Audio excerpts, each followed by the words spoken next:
semua, bagaimana kabarnya hari ini? Semoga semuanya selalu dalam keadaan sehat walafiat ya, dan tetap semangat mengikuti pembelajaran dari rumah. Mengingat kondisi pandemi saat ini yang kurang baik, maka dari itu kita melakukan pembelajaran dari ini nih melalui video-video pembelajaran seperti yang kalian sedang tonton ini.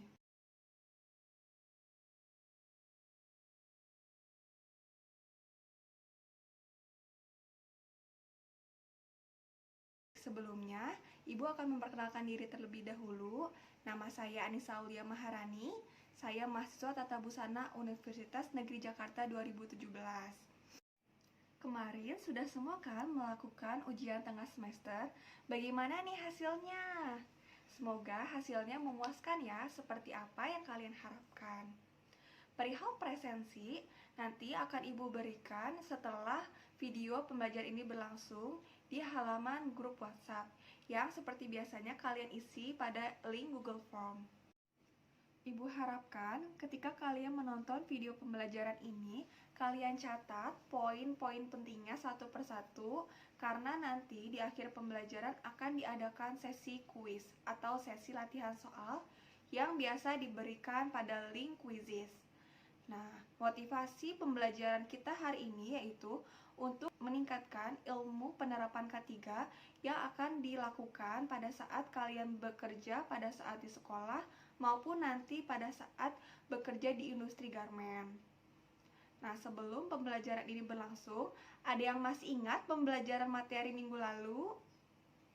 Coba ada yang masih ingat lagi ya. Nah, pertemuan minggu lalu itu membahas mengenai purchase order. Jadi kita analisa tuh rincian purchase ordernya, dimulai dari customer memberikan order dan dari pihak garmennya membuat rancangan durasi waktu. Nah, masih ingat? Nah, sekarang kita akan masuk ke materi dari garmen tadi. Kita terapkan nih penerapan K3 ataupun yang disebut dengan kesehatan, keselamatan, dan keamanan bekerja di dalam industri garmen dengan materi hari ini yaitu pembuatan gamis.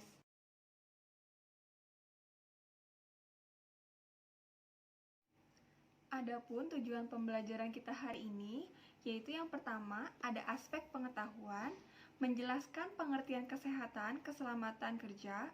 Yang kedua, mengetahui tujuan penerapan kesehatan dan keselamatan kerja. Yang ketiga, mengetahui sasaran kesehatan dan keselamatan kerja. Yang keempat, menyebutkan contoh K3 dan pencegahan K3. Yang kelima, mengetahui prosedur K3 saat menjahit gamis di tempat kerja. Yang keenam, mengetahui pelanggaran K3. Dan yang terakhir, mengetahui manfaat pembelajaran K3. Kemudian ada aspek keterampilan. Yang pertama ini menerapkan ilmu yang bersangkutan tentang K3, mencari informasi dari internet yang berkaitan dengan K3. Jadi nanti pada saat terakhirnya kalian ditugaskan untuk membuat makalah mengenai penerapan K3 yang dikerjakan di PDF Microsoft Word. Untuk tugas pertemuan sebelumnya sudah Ibu nilai sebelumnya, dan alhamdulillah semuanya rata-ratanya sangat memuaskan nilainya. Baik, langsung saja kita mulai masuk ke dalam materi inti pembelajaran kita hari ini, yaitu mengenai penerapan keselamatan, kesehatan, maupun keamanan ketika bekerja di dalam industri garmen dalam pembuatan gamis. Kita langsung masuk ke definisinya. Yang pertama itu ada pengertian secara ohsas tahun 1801 sampai dengan 2007. Occupational Health and Safety Assessment Series atau disebut dengan K3 adalah semua kondisi dan faktor yang akan berdampak pada keselamatan maupun kesehatan dalam tenaga kerja. Kemudian yang kedua, ada pengertian secara keilmuan. K3 adalah usaha untuk mencegah kemungkinan terjadinya kecelakaan kerja, penyakit, maupun akibat dalam bekerja, kebakaran peledakan, maupun pencemaran lingkungan. Nah, poin ketiga yaitu pengertian secara filosofis. K3 adalah suatu pemikiran ataupun upaya nih untuk menjamin keutuhan dan kesempurnaan baik jasmani dan rohani, tenaga kerja pada khususnya, dan masyarakat pada umumnya terhadap hasil karya dan budaya menuju masyarakat yang adil dan makmur. Kita lanjut ke tujuan penerapan dari K3. Kesehatan dan keselamatan kerja ini bertujuan untuk menciptakan tempat kerja yang aman, sehat, dan bebas dari pencemaran lingkungan dengan memelihara dan melindungi kesehatan, keamanan, dan keselamatan tenaga kerja, sehingga dapat mencegah ataupun mengurangi terjadinya kecelakaan akibat bekerja nih. Kemudian pada akhirnya dapat meningkatkan sistem efisiensi dan produktivitas kerja. Jadi di dalam suatu garmen ini, ketika tujuan penerapan K3 ini terpenuhi, maka efisiensi dan efektivitas kerja dari setiap karyawannya atau setiap pekerjanya ini akan meningkat drastis. Jadi apabila semuanya terpenuhi, maka aspek-aspek positif pun akan bermunculan. Kita lanjut ke sasaran kesehatan maupun keselamatan kerja. Yang pertama, menjamin keselamatan pekerja dan orang lain. Kedua, menjamin keamanan peralatan yang digunakan. Ketiga, menjamin proses produktivitas yang aman dan lancar. Nah, itulah dia sasaran kesehatan dan keselamatan kerja. Kita lanjut nih ke contoh K3 dan pencegahan K3 pada saat bekerja. Yang pertama ini menggunakan sepatu ataupun alas kaki. Nah, di sini ada pencegahannya, yaitu sepatu yang sesuai ini tumit rendah ataupun tertutup harus digunakan di area kerja. Jangan pernah dalam kondisi atau apapun mengoperasikan mesin jahit tanpa alas kaki. Kemudian rambutnya nih, rambutnya harus panjang, tapi harus diikat ya. Apabila yang tidak menggunakan hijab, sebaiknya diikat untuk mencegah rambut jatuh ke wajah ataupun ke depan. Kemudian pakailah pakaian yang pas atau tidak terlalu longgar. Kemudian yang keempat, penanganan kain. Pemasukan kain untuk dijahit ke dalam mesin harus di samping kiri sepatu. Kemudian pedal, harus selalu diingat bahwa pedal ini merupakan rem ya. Pedal itu merupakan rem. Menekan bagian belakang pedal dengan tumit akan menghentikan si mesin. Jadi ketika kita menginjak pedal, itu sama dengan memberhentikan mesin. Nah, nanti kita akan bahas lebih lengkap dan lebih detailnya pada slide selanjutnya. Sampai sini semoga dapat dimengerti ya. Apabila ada pertanyaan, nanti bisa disimpan pertanyaannya pada pertemuan di WhatsApp group. Kemudian kita lanjut nih ke contoh kebijakan K3 secara sederhana.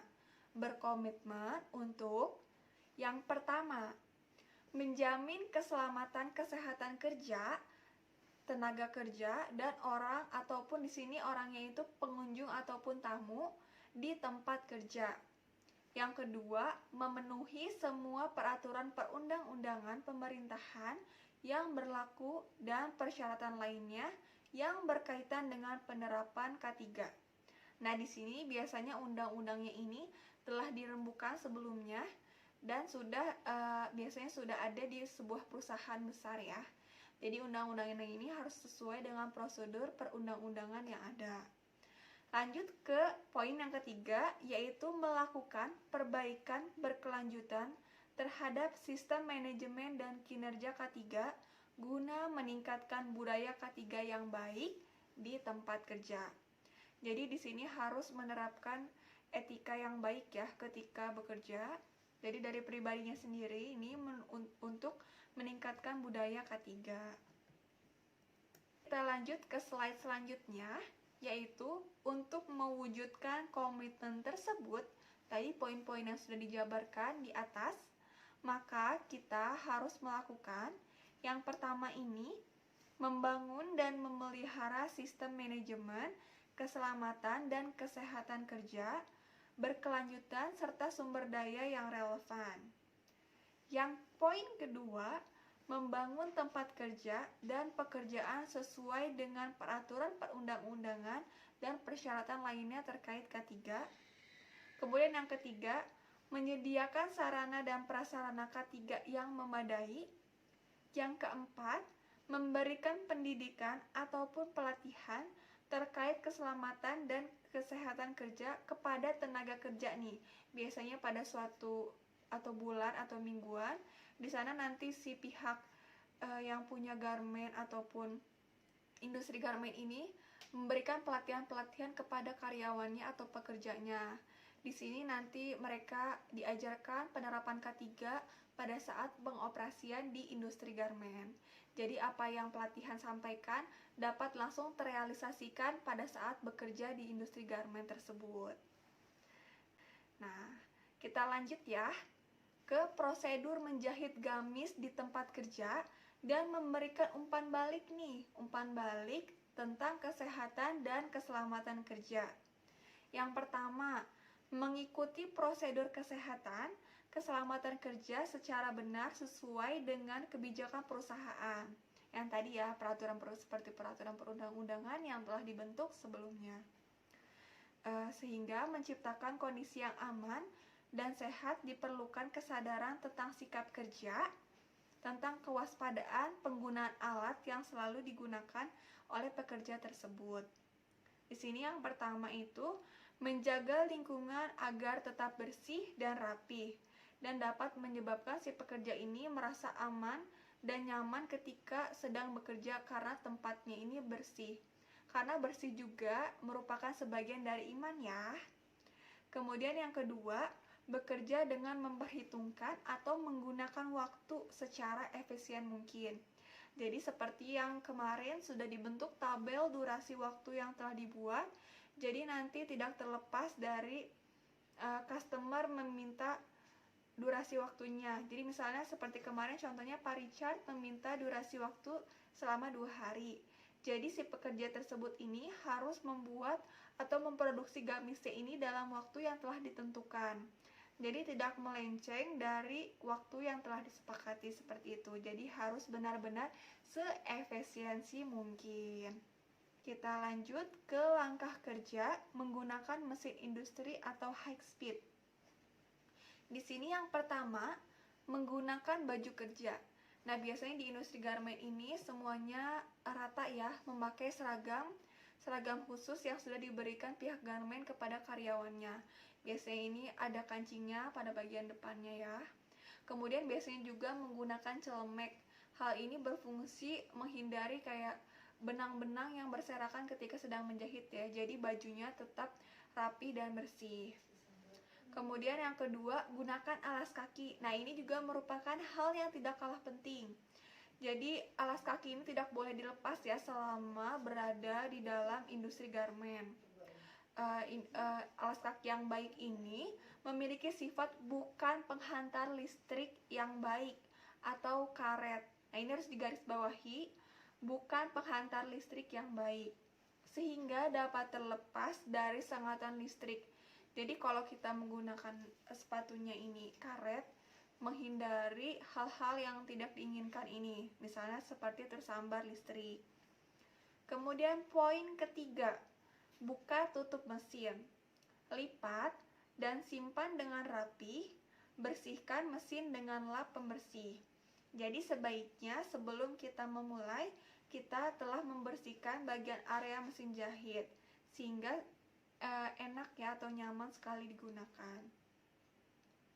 Kemudian poin yang keempat, periksa keadaan mesin, bagian bodi, meja, maupun kelengkapan mesin seperti dinamo, minyak, ataupun kabel, apakah sudah dalam keadaan bersih, ataupun sudah dalam keadaan bisa dipakai, ataupun tidak bisa dipakai.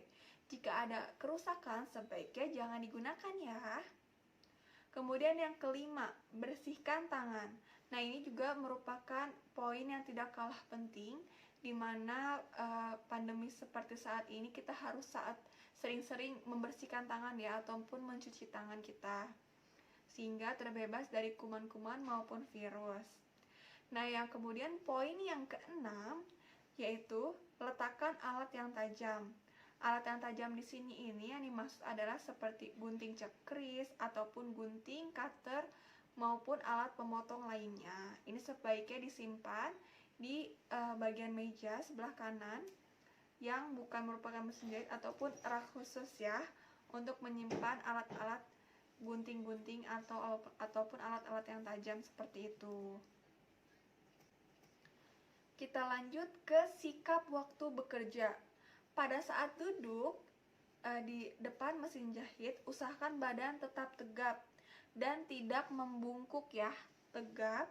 Nih seperti ini. Sikap kerja yang benar selalu disertai dengan cara yang teliti. Misalnya, cara menggunakan alat dengan tepat sesuai dengan fungsinya. Bagian modi meja yang tadi sudah disiapkan. Apakah sudah siap ataupun belum ya kelengkapan-kelengkapannya. Ini bisa dilihat ya di gambarnya. Bisa dilihat di gambarnya, di sini posisi duduk yang benar seperti itu. Kemudian bekerja sesuai dengan urutan waktu yang telah direncanakan sebelumnya. Kemudian sikap badannya tadi. Kemudian matanya jangan terlalu dekat dengan si mesinnya. Diusahakan jangan terlalu dekat sehingga nantinya akan merusak bagian mata ya. Tidak mungkin kan akibat kelelahan atau karena terlalu dekat, si matanya pun jadi lelah ya. Kemudian rambut nih, rambut apabila yang tadi sudah dijelaskan sebelumnya pada slide pertama. Jadi apabila tidak menggunakan hijab, sebaiknya rambut diikat dengan rapih. Diusahakan rambut tidak ada yang terurai ke bawah ya. Nah, bisa dilihat di posisinya seperti itu, baiknya diikat ataupun memakai kain seperti itu ya. Kemudian hindari memakai kalung yang panjang. Nah, ini akan menghambat ketika kita sedang menjahit ya. Jadi kalau ada kalung itu akan mengganggu saat proses menjahit. Kemudian bila mesin rusak jangan dipakai ya, untuk menjaga hal-hal yang tidak diinginkan. Kita lanjut ya ke slide selanjutnya. Bekerjalah dengan penuh konsentrasi. Nah, ini misalnya kita sudah sesuai jadwal yang tadi sudah ditentukan waktunya. Nah, kita bekerjalah sesuai dengan konsentrasi. Apabila misalnya jam istirahat ataupun jam pulang segera, atau tidur jangan terlalu larut malam seperti itu ya. Sehingga pada saat bekerja semua dalam keadaan fresh dan sehat ya. Kemudian poin yang ke-9 yaitu memasang kabel listrik. Nah, ini juga merupakan hal yang sangat penting. Mesin terlebih dahulu dipasangkan kepada stop kontaknya, menjaga agar tidak terjadi sengatan listrik pada waktu memegang mesinnya. Pada saat memasang diperhatikan dengan cara memegang stikernya, bukan si kabelnya ya. Jadi megangnya yang depannya, bukan si bagian kabelnya. Lalu masukkan pada lubang stop kontak begitu. Begitu pula dengan mencabutnya ya, atau menariknya. Jangan ditarik kabelnya tapi bagian depannya ya, si stekernya. Seperti itu. Kemudian kita lanjut nih ke poin nomor 10. Perhatikan posisi kaki. Kaki kanan agak ke depan dan kaki kirinya ke belakang. Lalu jalankan mesin dengan menekan kaki kanan dan kaki kiri untuk menghentikannya. Atau tekan dengan satu kaki kanan saja, sedangkan kaki kirinya berada di luar samping kaki mesin. Kemudian kita lanjut ke poin ke-11, yaitu tekan tombol on untuk menyalakan dan tunggu beberapa detik, lalu tekan injakan kaki untuk memulai menjalankan mesin secara perlahan-lahan. Lalu mulailah jahitan, seperti itu ya. Lanjut ke poin berikutnya, yaitu poin yang ke-12, yaitu menekan tuas lutut. Nah, ini menggeserkan lutut sebelah kanan. Jadi yang digeserkan itu lutut sebelah kanan, maka terangkatlah si sepatu mesinnya. Jadi kalau kita geser ke sebelah kanan, sepatu pun naik seperti itu. Kemudian letakkan kain perca, kemudian turunkan kembali si bagian sepatunya dengan cara menggeserkan ke arah kiri ya. Jadi si bagian kaki sebelah kanan yang tadi sudah ke sebelah kanan, ditarik lagi ke sebelah kiri, digeser lagi seperti itu ya. Kemudian poin ke-13 ya, diletakkan kainnya. Buatlah setikan penguat itu seperti proses awal menjahit lagi ya. Jadi dikunci lah istilahnya kayak gitu. Jadi 1, 2, 3, 4. Kemudian tekan kain kontrol. Jadi mundur lagi. Kemudian dia baru bisa jalan kembali seperti itu. Nah, itulah dia tahapan-tahapan prosedur dalam menjahit menggunakan mesin jahit high speed. Identifikasi pelanggaran prosedur kesehatan dan keselamatan kerja. Nah, inilah dia beberapa faktor penyebab timbulnya kecelakaan kerja, antara lain karena faktor yang pertama, lingkungan fisik tenaga kerja seperti mesin maupun gedung, ruangan, dan peralatan. Yang kedua, ketidakserasian kombinasi faktor-faktor produksi yang dikelola dalam perusahaan. Yang ketiga, kelalaian manusia. Nah, inilah dia pelanggaran prosedur kesehatan dan keselamatan kerja. Kita lanjut ke slide berikutnya, yaitu cara mengantisipasi kecelakaan kerja. Yang pertama itu menerapkan prosedur bekerja sesuai dengan SOP atau Standard Operational Procedure. Kemudian yang kedua, seluruh unsur yang ada harus mengetahui sarana, peraturan kesehatan, dan prosedur keamanan organisasi. Yang ketiga, seluruh staf bekerja sesuai dengan tugas ataupun kewajibannya. Yang keempat, tenaga kerja yang tidak dapat melaksanakan kewajiban harus melapor kepada pihak yang berwenang agar ada antisipasi nih jika ada timbul masalah. Jadi sebaiknya jika ada tenaga kerja yang tidak dapat melaksanakannya harus segera langsung konsultasikan kepada pihak yang berwenang ya. Jadi apabila ada sesuatu yang bermasalah dapat langsung tertangani atau langsung dapat teratasi dengan baik. Nah, di sini ada unsur yang melaksanakan penerapan K3 di tempat kerja. Yang pertama ini ada pimpinan, dan yang kedua ini ada karyawannya. Pimpinan yang pertama ini, pimpinan atau pengusaha ini harus menyediakan atau menyiapkan yang pertama kesejahteraannya nih, kesejahteraan, keselamatan, dan kesehatan bagi karyawan ataupun tenaga kerjanya yang berada di tempat kerja tersebut. Jadi ini udah merupakan tanggung jawab dari si pemilik perusahaannya atau pimpinan. Yang kedua, akses yang aman di tempat kerja. Jadi sudah dipastikan nih di tempat kerja ini sudah jauh dari hal-hal yang tidak memungkinkan untuk aman ya. Jadi sudah dipastikan aman, apakah sudah ada security-nya ataupun wilayahnya, lingkungan sekitarnya bagaimana, itu sudah diperhatikan atau sudah dipikirkan sebelumnya. Kemudian yang ketiga, informasi pelatihan dan supervise ya, seperti itu. Jadi diberikan pelatihan-pelatihan, jadi nanti untuk karyawannya seperti apa kayak gitu.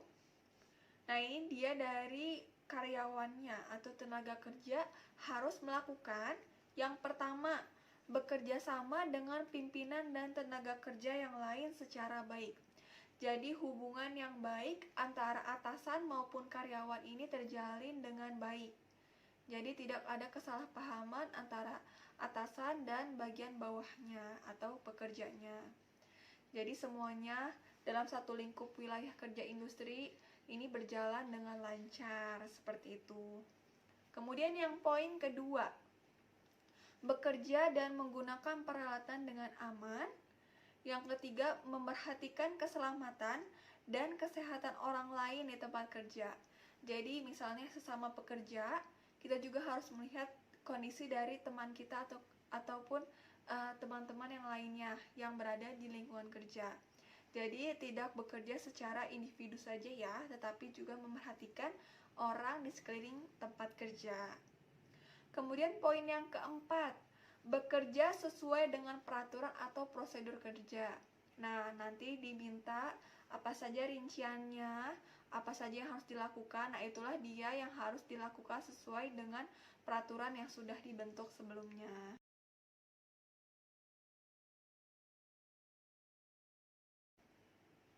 Kita lanjut ke fungsi siswa SMK mempelajari K3 nih.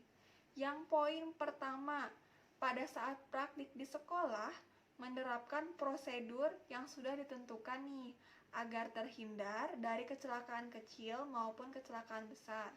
Jadi ini kecelakaannya ini kecelakaan-kecelakaan yang tidak kita inginkan. Jadi harus sesuai tadi seperti yang sudah dijelaskan di slide sebelumnya. Kemudian yang kedua, memahami keamanan dalam mengoperasikan mesin. Jadi sudah tahu cara-cara mengoperasikan mesin dengan baik dan benar ya, agar tidak terjadi konsleting ataupun hal-hal yang tidak terduga. Kemudian poin yang ketiga, memahami hal-hal apa saja yang harus dilakukan ataupun tidak boleh dilakukan saat menjahit di sekolah. Kemudian poin yang terakhir, pengetahuan siswa ke depannya ini mengenai kebijakan penerapan K3 yang di industri garmen lakukan pada pekerja ataupun karyawannya. Nah, itulah dia fungsi siswa SMK atau siswa menengah kejuruan dalam penerapan K3 di sekolah. Nah, itulah dia paparan materi pembelajaran kita hari ini. Sehingga dapat disimpulkan bahwa keselamatan dan kesehatan wajib diikuti oleh setiap orang yang terlibat di dalam suatu pekerjaan maupun aktivitas yang dapat menimbulkan suatu kecelakaan kerja, baik kecelakaan kecil maupun kecelakaan besar. Bagaimanapun pekerja adalah aset perusahaan yang sangat penting.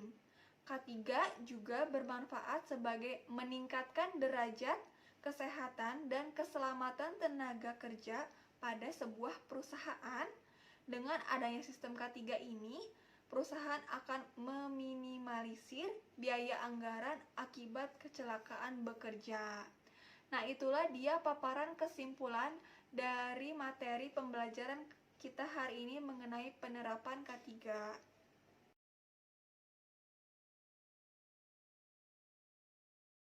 Kemudian, sekarang kita masuk ke kuis dan tugas. Ya, ayo, siapa yang masih mau mendapatkan kuis nih ataupun tugas? Jangan bosen-bosen ya buat mengerjakan latihan-latihan soal seperti ini untuk mengasah kemampuan kalian dalam mengerjakan soal-soal yang nanti akan dihadapi pada saat UTS maupun UAS. Jadi kalian sudah terbimbing nih untuk membiasakan diri mengerjakan latihan-latihan soal yang diberikan.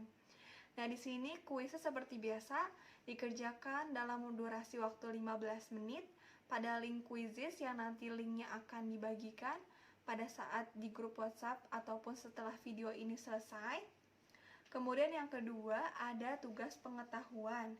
Nah, ini tugas pengetahuannya individu ya dikerjakannya dengan membuat makalah tentang penerapan K3 pada industri garmen. Nah, dikerjakannya dengan format PDF Microsoft Word dengan durasi atau tenggat waktu yang diberikan 1 minggu ke depan. Nah, ini cukup lama ya waktunya, jadi dikerjakan sebaik mungkin kalau bisa lebih cepat dari waktu durasi yang diberikan. Nah, setelah kuis atau tugas ini selesai, di pertemuan minggu depan akan ada pembelajaran mengenai kemasan yang biasa digunakan di industri garmen nih. Jadi nanti sebaiknya kalian pelajari terlebih dahulu mengenai materi kemasan sehingga pada pertemuan selanjutnya sudah lebih bisa nih menerapkan ilmunya atau menerapkan tentang materi kemasan ini. Begitu. Nah, sampai sini apabila ada pertanyaan tadi bisa langsung ya setelah sesi video ini langsung di grup WhatsApp. Kita akhiri pembelajaran kita hari ini dengan bacaan hamdalah. Alhamdulillahirabbil alamin. Semoga semuanya tetap dalam keadaan sehat dan giat belajar terus ya. Jangan pantang menyerah dan putus asa walaupun sedang pandemi seperti ini. Wassalamualaikum warahmatullahi wabarakatuh.